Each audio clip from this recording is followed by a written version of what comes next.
from Aristotle, the more you know, the more you realize you know nothing. The smartest people that I know say, I don't know all the time. Say, I don't know all the time. I listen to Tim Ferriss's podcast, one of the most influential podcasters on the planet, sort of got into this space before it became very popular like it is now. I think there's like 4 million podcasts. So thank you for spending your time and attention here with us on Something for Everybody. It doesn't ever go unnoticed. I appreciate you and I love you very much.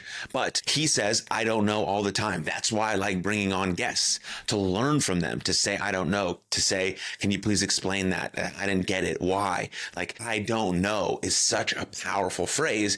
And we're hearing it less and less often now with social media, where everyone thinks they have to have an opinion on every matter that they ever see. And it's just like, it's not possible to know the really important evidence and information and facts about every issue. Ukraine war in Gaza, Biden's laptop, the presidency, the presidential election, this war, that thing. All of those things are extremely important. But I can't know everything about all of them, which means I don't need to have an opinion on all of those things, which means if someone asks me, or I go on social and someone comments, or whatever the case may be, I can just say, I don't know, or I haven't done enough research, or I just don't have an opinion on that. The more you know, the more you realize you know nothing. The people who say they know everything or they have the answers to all of these things usually do not. They're trying to mask some sort of inferiority or whatever they think they're less than, or whatever they're feeling psychologically is being projected and portrayed out in real time. But people who are secure and concrete in who they are and authentic with who they are understand they don't know everything, because the world is vast and knowledge is vast. And there's so many different complicated and complex things to understand that we have the security to say, I don't know, That's a powerful statement. I don't know. Could you teach me about that? You seem to know a lot about that subject. Could you teach me? I'm not really familiar with that. Those are powerful questions. They also create connection. They also create relationships, which, as we know, is the cornerstone of living a great life.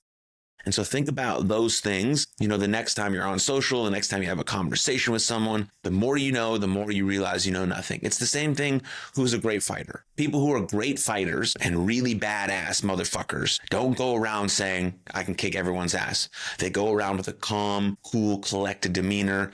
That's why I think what Chris Ortiz talks about of getting Brazilian jiu-jitsu in schools is a great idea, because it teaches respect. It teaches humility. It teaches respect. Again, it's a very important one.